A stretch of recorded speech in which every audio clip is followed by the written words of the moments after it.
Are we on? Hello, friends, and welcome to the Doing Better Show and our first episode of Doing Better News Sunday Review.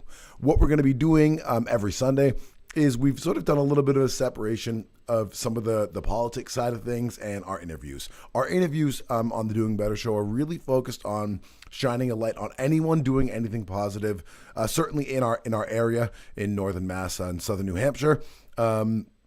And I want to make sure that some of the politics that we talk about don't push people away from engaging in those interviews, because lots of people with very valuable things to add and very important things to add to the conversation have a very wide range of political views, and I want to make sure we're not putting people off.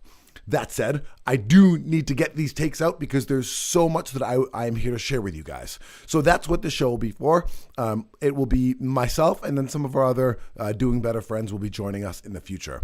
This very first episode, we have some exciting stuff to talk about. We're going to get into, get a quick comment on the president's address to Congress and some of the drama that's come out of that. If you're familiar with Ian Carroll, we're going to talk about Ian Carroll, who was just on the Joe Rogan show for the first time, sort of thrust into the mainstream. He's someone I've been following for a couple of years. We're going to get an update on the Epstein files and where we're at with Attorney General Pam Bondi and the chances of us seeing those documents. We're going to talk about freedom of speech, one of our main topics here on the Doing Better Show. We're going to talk about what Trump is doing with cracking down on universities and their funding. We're going to talk about what's going on in England with Apple. And we're going to comment on where Justin Trudeau came out with some very strong words about Israel and Zionism. We're going to talk on as well. Next, we're going to get into a little bit of the economy stuff going on. There's some really if you're an investor or you're thinking about buying a house or in a position when you're about to make a big financial decision, I think there's some interesting, maybe troubling things you should be paying attention to. And then finally, I want to get into a take on the what's going on right now in government from Chris Hedges, who's one of the smartest people out there in journalism. So that's what we're going to get into today. Before we get into it, I want to give you a bit of a raison d'etre. Why are we here? What matters? Why am I coming at this? And what's my bias? You might think that's a strange thing for someone to talk about what their bias is, but we all have biases, and all news is inherently biased. The moment you decide to focus on one issue or another issue, on one person dying or another person dying, you're automatically showing bias. The most important bias there is, more than what you think about a certain issue, the issues that you think are important enough to report on show an awful lot and really are a major source of bias. You can see this in lots of examples. In wars, did they focus on the deaths of one group of people versus a different group, versus another group of people differently? That you'll hear a story of one or two people on one side dying, but hundreds of people could die on the other side, and that's not newsworthy. Or let's think about a domestic issue. So measles is a hot button issue right now, and there was a measles death, I believe it was in Texas, as part of an outbreak, and that's been a huge focus. But every year, 10 plus kids die from the measles shot. Is that something that's newsworthy? So I might already be revealing some of my own bias, in that I think that we have a duty as members of the alternative media, and I do not consider myself a journalist. I'm just a guy with a take. But it's important that we are honest about our biases. The reason I have this show and my biases have a lot to do with each other, actually. So everybody and their mom's got a podcast today. And the reason I started this one is because, quite frankly, I think I have a nuanced take on issues that I don't see often in the media. And there's been quite a few major issues that I've pretty much called dead on balls accurately since the first Iraq War. I've been pretty successful in predicting the failures of our own authoritarian government. And so that's why I am here. So right away, I want to let you know that I have an anti-authoritarian lean. I am distrustful of people in power. I am distrustful of anyone who tells me to shut up and do what I'm told. And I am unabashedly pro-worker and pro-environment. These are my biases.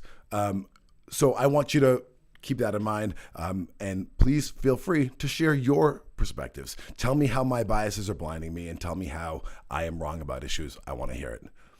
That said, let's get into some of this stuff. All right. So, Des, will you help me out here?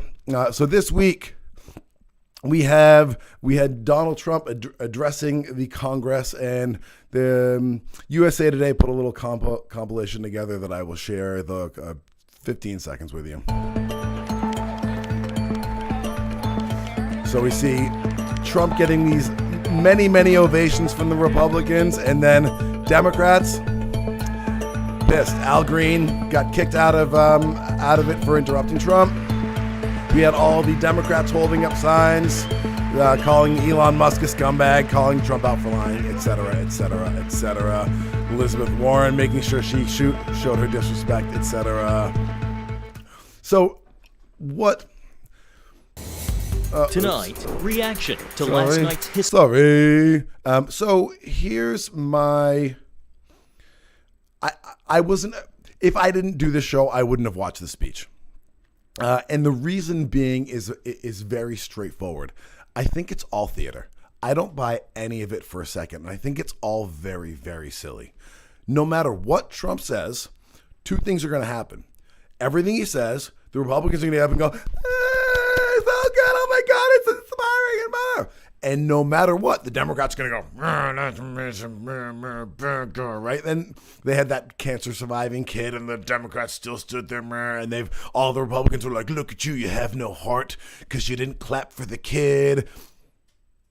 It's all ridiculous theater, and none of it involves anybody thinking critically, anybody talking about what his policies mean, whether or not it's a good idea or a bad idea. And we've completely lost sight of anything outside of team sports in DC.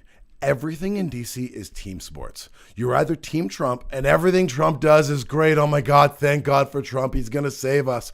Or you're Team anti-Trump and everything Trump does is the worst. As soon as Trump does something, it's terrible. If Trump was like, oh, I love chocolate cake, half of you out there would be like, I'm never eating chocolate again. Let's boycott chocolate. Cake is racist. And it goes, honestly, it goes both ways. So I think if you want to look for meaningful discussion, meaningful reactions to policy, the mainstream media is not going to help you out there. And I think there's so little perspective offered by the mainstream media. You'll notice if you've been a fan of the show that I've been talking a lot lately about morality. And I found this little quote, and I'm going to bring a couple stories back to it today. This quote, I literally just found it today randomly when I was looking through some other stuff, and I was like, oh, that's sort of everything I want to talk about today. First, we overlook evil. Then we permit evil. Then we legalize evil. Then we promote evil. Then we celebrate evil. Then we persecute those who still call it evil. And I think there's a lot to that. And when I talk about evil, and again, this is Father Dwight Longenecker, who I assume is because his father is a religious figure. I do not use the word evil in the terms of religion. I don't use the word morality. I don't use morality in those terms at all. I use it on the most basic level, which is, are you acting honestly and openly with people and treating and respecting consent? Are you good to people? Do you hurt them? Do you take their stuff? It's really pretty simple. My version of morality is a very, very basic one, also called natural law if you're into that. So what bothers me about the conversation around the president and his statements is we're never judging things on whether they're actually good or bad. Are we hurting people? Are we taking their stuff? Are we lying? Are we being deceitful and negative? It's always in the term of team sports. It's always, well, he's going to do this and that's my team and I don't like that. Or he's going to do this and that's my team and I do like that. So I want to push us to all put our own biases aside for a second and think honestly about the consequences of the things that we support. Let's move on. So another great thing that I think happened this week was Ian Carroll. So Ian Carroll is a one part of the alternative media now. He's a journalist. Many of you may have found him for the first time with videos like this one. This is how I found Ian Carroll maybe a year and a half-ish ago on TikTok and Instagram. Oh, I turned off the sound. Wonder which ones make your hair fall out? I went to Target and I found the real hair care aisle and another one. We have time, we'll even do the little men's aisle here at the end. This game's simple. We're looking for any brand that's not owned by a mega corporation, or at least a brand that is not in a class action lawsuit for shampoo that makes your hair fall out. No joke. So I will, if you aren't familiar with Ian Carroll, I really suggest that you go find some of his old work, because regardless of what you think about his newer, more conspiratorial side, more politically involved side, his old work is really good stuff. What he does is he goes through in different categories. So this one's about shampoo, and he goes and he looks at for each brand, who owns the brand. And what you find out is that 90% of most brands owned in the big grocery stores, in the Targets and the Walmarts, are owned by 2 or 3, 4 mega corporations. All sort of go back to the same BlackRock investors, big Wall Street money. And that many of the brands, like Annie's Mac and Cheese, if you're familiar with that, that's one that I used to feed my kids a lot when they were little.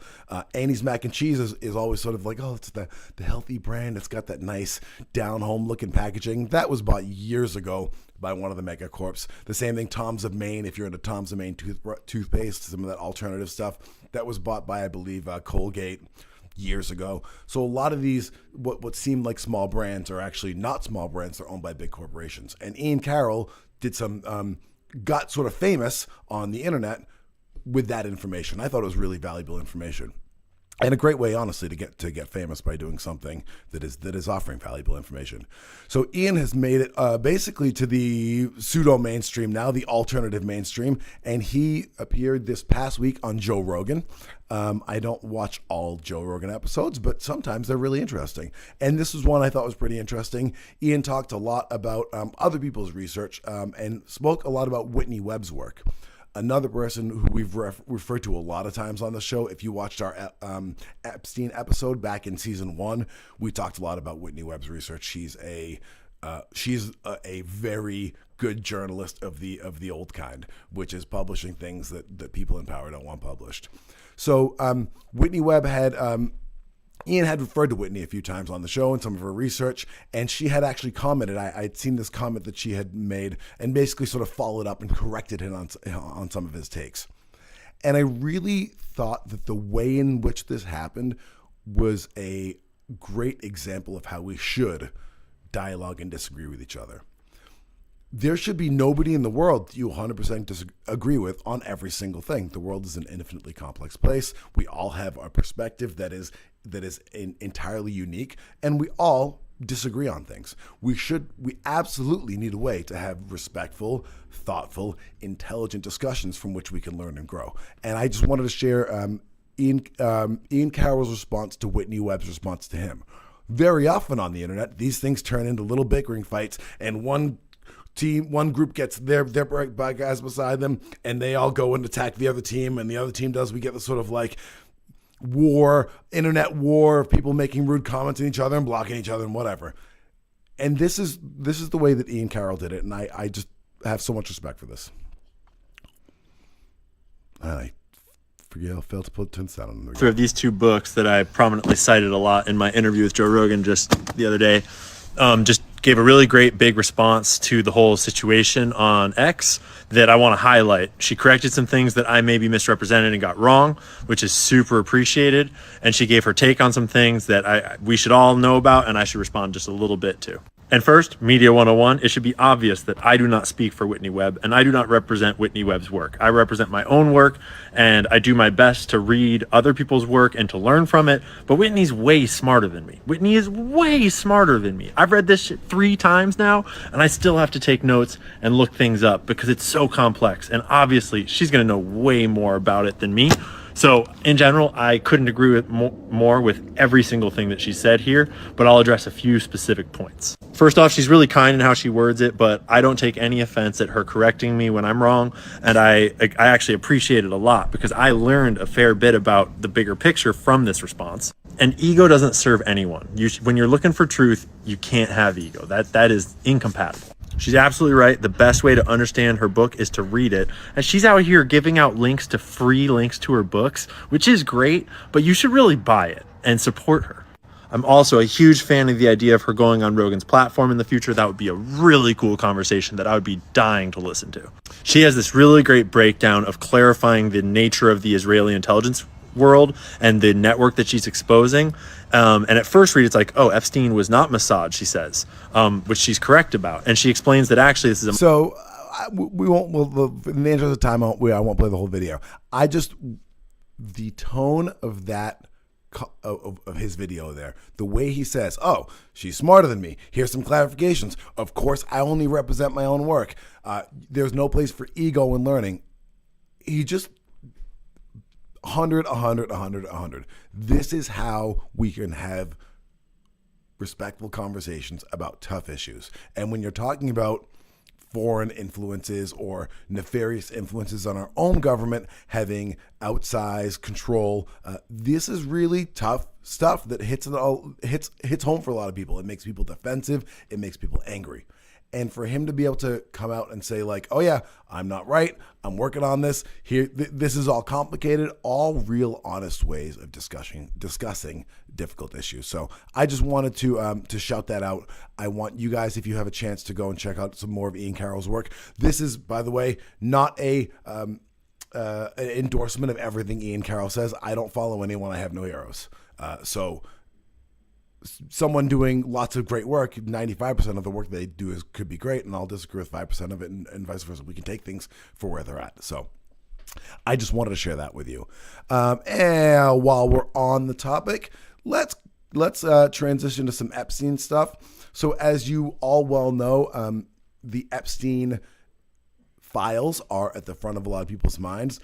Trump, when he came in, said he was going to release Epstein files, JFK files, MLK files, and some more sensitive information. And thus far, as some cynical bastards like myself predicted, we've seen none of those things. The latest we've heard from Pam Bondi, his attorney general, is that we're going to get them redacted because of national security concerns. So there's a couple things I want to touch on. But first, I want to just show you the gaslighting that we get from the mainstream media. Des, can you show me this first one? So this is Rolling Stone. Rolling Stone 20 or 30 years ago was one of the leading pieces of one of the leading sources of investigative journalism and really challenging journalism.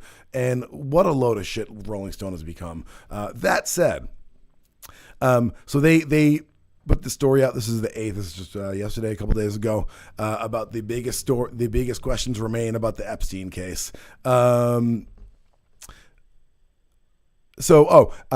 The White House took a stab at transparency by distributing binders of files related to the late financier and ex-child sex offender Jeffrey Epstein and a number of prominent far-right influences.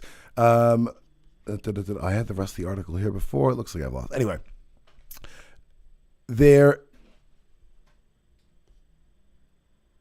why can I not find? Sorry, I can't find the quote I was looking for. Look at the other one. Here's the MSNBC version. Attorney General Pam Bondi seeks a do-over after a dud of Epstein doc Trump. The MAGA world seethed when the FBI released documents related to Jeffrey Epstein that offered no new information. Bondi has promised more. The reason I bring this up is the way the disdain with which the mainstream media talks about people who want this transparency. Like we're just all like again, I'm MAGA because I want to know what role a child molester, someone who ran a child molestation ring. This is not just a one-off creep. This is the head creep, ringleader creep, right? There's nothing MAGA, there's nothing conservative, there's nothing right-wing about wanting to transparency and honesty from our government and not wanting people who do the worst things imaginable to be in positions of power in our government. That's not some crazy right-wing conspiracy theory. And to suggest that is really ridiculous. Again, and I want to go back to that quote of overlooking evil and then permitting evil, then legalizing evil and then promoting evil and celebrating evil. I mean, we're definitely somewhere on this path when it comes to child abuse of the worst kinds. And the idea that that this is a political issue, I find offensive. I find that absolutely offensive. That the most basic morality that I think 99.99% of us can agree upon about the things that these people were doing to underage girls, children, was not acceptable, and that anyone involved in that shouldn't be in a position of power. That's a deal breaker for me. If you do these things to kids, you out of government. In fact, out of society, in my opinion, but certainly out of government. So not only has she completely failed us in releasing these documents, as the Trump administration failed us, now we're getting gaslit about it in the mainstream media, and I just find that wild. So this idea that we can't release these because of national security concerns, again, that's offensive. If we have national security concerns related to this, there's something seriously wrong with our national security. That's not okay. Any national security that depends on protecting child molesters is not a nation I want to stand for. I'm sorry. We gotta rethink this nation if that's the kind of national security we need. I can't think of any more basic decency and morality. Nothing than protecting children, than protecting young girls from being mistreated by creeps like this. And we need to do better. I'm disgusted with anyone in the media who tries to normalize this, who tries to make me seem like the weirdo for wanting this information out and for wanting to make sure that anyone involved in this stuff in any way, and if this does go back to some blackmailing, some foreign influence over our government, that is wild and unacceptable. That is not why I pay my taxes, to fund the worst things possible in the name of national security. I mean, if it's true, it's almost worse than you lying to make this up. If it's really true that there are actual national security interests of why you can't release this information, that's worse than you lying about it. And it's all shameful, and we need to do better. All right, let's move on to more important issues, or other important issues. I shouldn't say more important issues. I'm not ranking the importance. We have more attacks on freedom of speech, both here and abroad. Now, I want to get into this first one, and I want to make a point of separating out the terms freedom of speech and First Amendment, because I think it's pretty undeniable that what Trump is doing, what the Trump administration are doing right now, is an attack on freedom of speech. Whether it's a violation of the First Amendment is a much more debatable thing. And I think it's really easy for people to get hung up in these details sometimes. And I find it uninteresting because, in my experience, if the issue, no matter what the law, the case law is behind it, if it benefits Democrats will be like, oh yeah, that's constitutional. And if it benefits Republicans, they'll be like, oh yeah, that's constitutional, and vice versa. You're always going to, in my experience, when it comes to legal things, the politicians always find a legal justification for what they do. So here is the story. Des, if you'd shoot me over here, as reported on The Intercept. Colombia bent over backward to appease right-wing pro-Israel attacks, and Trump still cut federal funding. So the story that this is about is from Trump and also from Bobby Kennedy, the HHS, which is a little bizarre, a move to recognize anti-Semitism as this major problem and to cut federal funding to any university who Trump argues is not stopping illegal protests. So there's a couple things at play here. One, is this an attack on freedom of speech? Absolutely, that's not debatable. I'm sorry. If you're conditioning funding, federal funding, on whether or not someone agrees with your political take on something, that's an attack on freedom of speech. That's not debatable. It is these students speaking up for Palestine, there's no need to pass additional laws. It's already illegal to harass students. So if they're harassing Israeli students or they're harassing Jewish students, that's illegal and you can arrest them for harassment. We don't need to invent more laws, and we don't need to come up with more restrictions on speech in order to protect people from violence, because there's already laws to protect people from violence. It's a ludicrous argument on its face. Is it a First Amendment violation? I don't know. So the First Amendment says Congress shall pass no law abridging freedom of speech. It doesn't guarantee that there'll be no differences in funding. This certainly seems that way. And again, from my perspective, I would say yes, it is, because by having differences of funding, you are rewarding speech or punishing speech. But again, I don't think that's the important issue. The important issue to me is not whether it's constitutional or unconstitutional. It's whether it's an attack on freedom of speech, and it absolutely is. At the same time, in Europe, in the UK, the UK government, Des, would you click this over? The English government is now in a battle with Apple. They wanted a back door from Apple so that they could get into access all of users' data, and Apple said no. So there's been a legal battle here, and in the European Union in general, there's pretty overt hostility to freedom of speech, and there's between calls for censorship online, between calls for tech giants to let government have special access to this data. There's people on a daily basis, it seems like now, arrested in England for Facebook posts. I mean, freedom of speech is under attack, and in a way that is more important than it ever has been before, because it's never been easier for, technologically speaking, to go for governments and people in power to attack protected speech, to attack undesirable speech. There's AI that can literally scour the internet and find anyone saying X, Y, or Z, and it's very easy for those people to be located, for their bank accounts to be shut down, et cetera, et cetera, et cetera. The ability for the enforcement has never been greater. So if we don't stand up for these principles and say, you have the right to say what you want as long as you're not threatening or hurting someone else, speech is speech. If we don't protect that, and for everybody, particularly speech that you find disgusting, you will find yourself on the wrong end of this at some point in time. Every social group will find themselves on the wrong end of this. Everything that's happened to the Palestinians and people that fight for the Palestinians, those same weapons will be turned on you. Stand up for people's rights. Do not normalize evil. It is evil to try and tell other people how to talk. I'm sorry, it is. Mind your own business.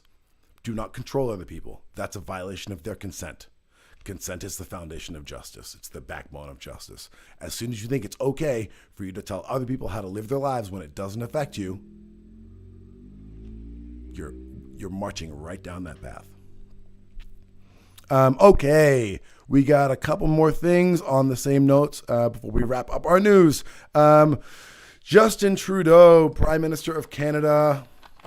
I guess former Prime Minister of Canada these days. Is he still Prime Minister? Or is he on his way out? I know he's in trouble over there. Des, would you look that up for me? Yeah. Oh, it's a comment. Thoughts on loans being given to kids under 11 during the pandemic? That's something I know nothing about. Could you please send me a link to that? Anything you want to send doingbettershow@gmail.com.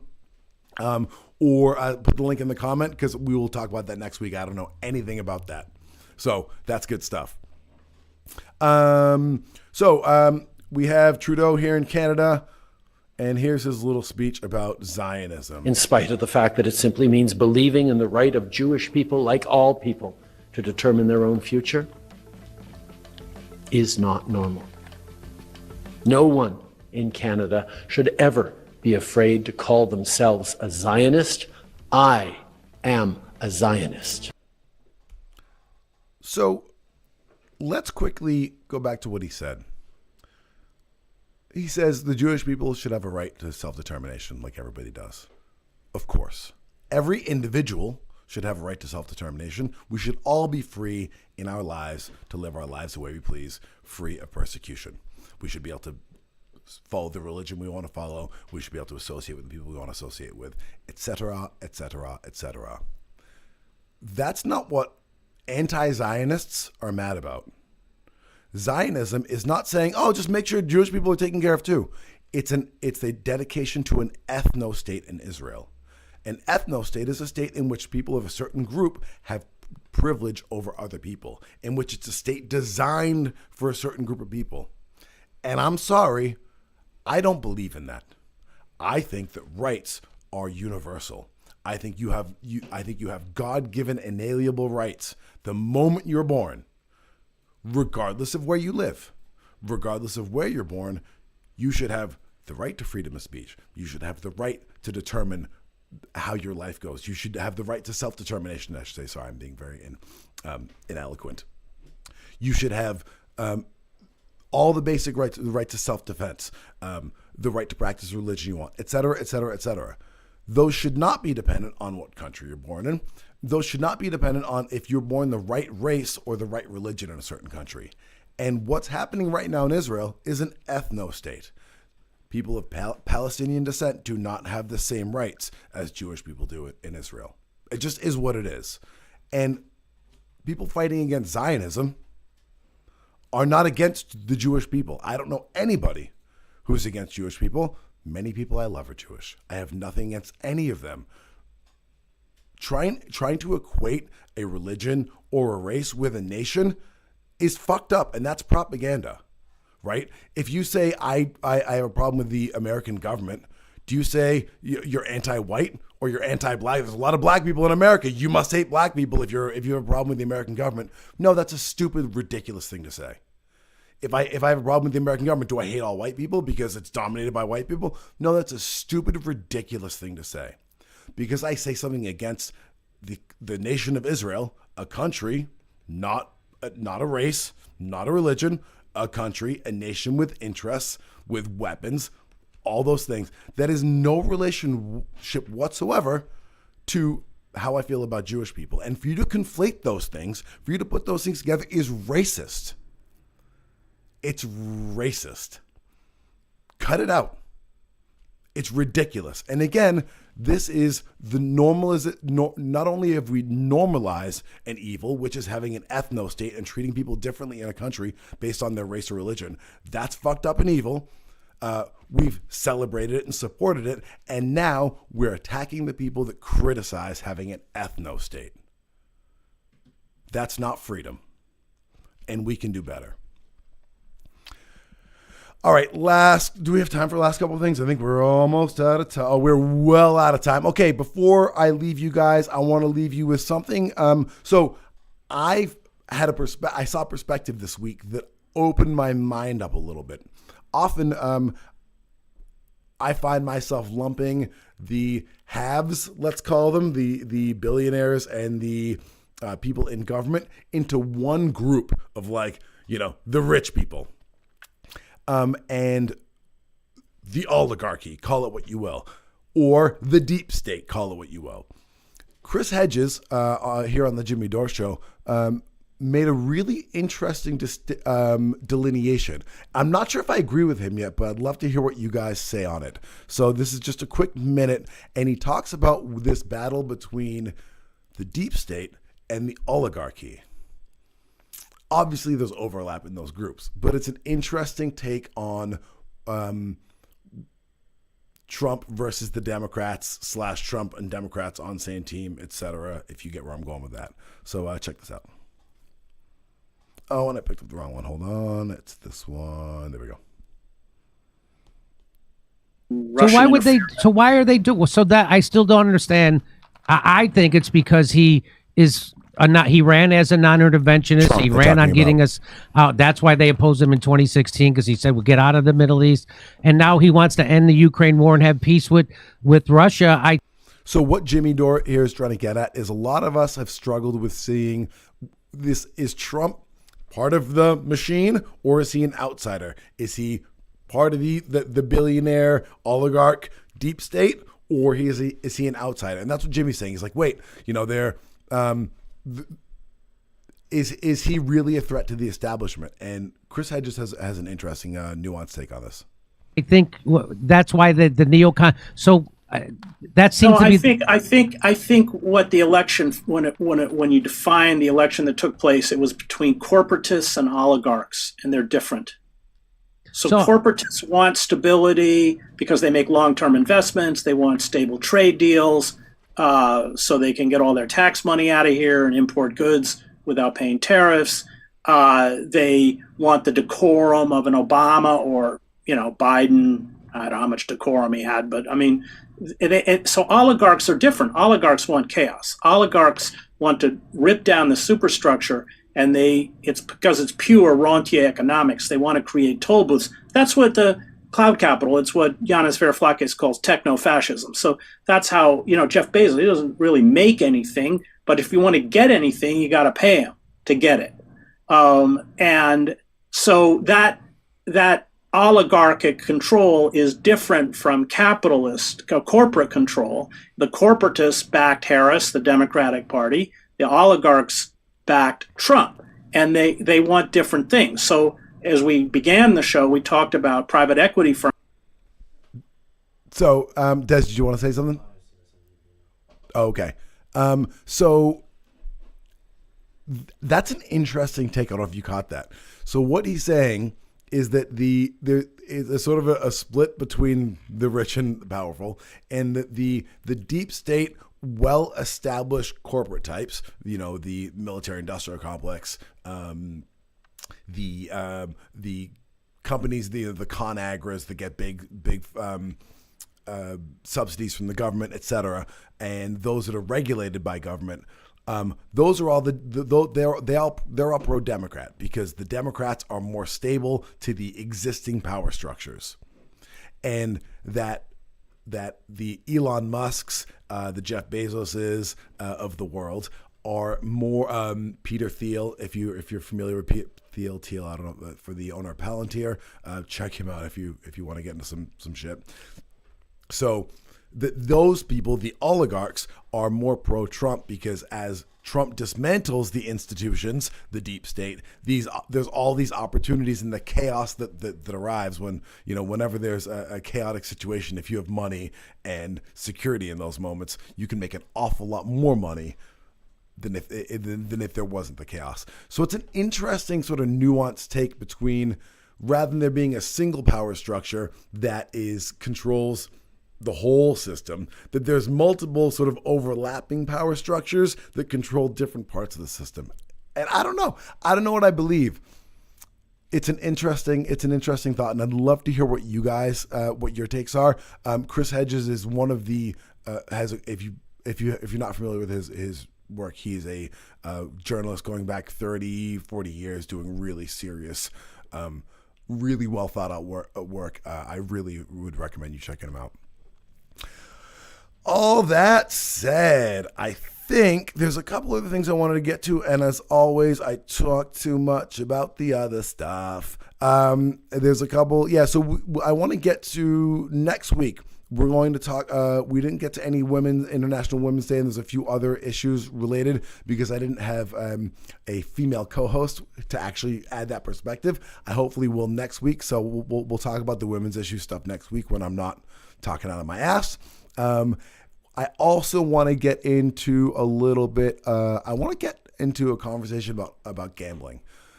Online gambling has become a massive force in this country, and it doesn't feel like, to me, it's one for good. I'd love to hear your takes on it. So all that said, we are going to wrap our first Doing Better Show Sunday News Review for this week. I'll be back next week at 7 o'clock for another episode of this. But before that, I'll be back in about 20 minutes with Katrina Hobbs Everett and DZ back in the house, and we're going to talk to Katrina about all the great work she's doing. Thank you so much for joining us. I am Oliver Ox. I will see you very soon.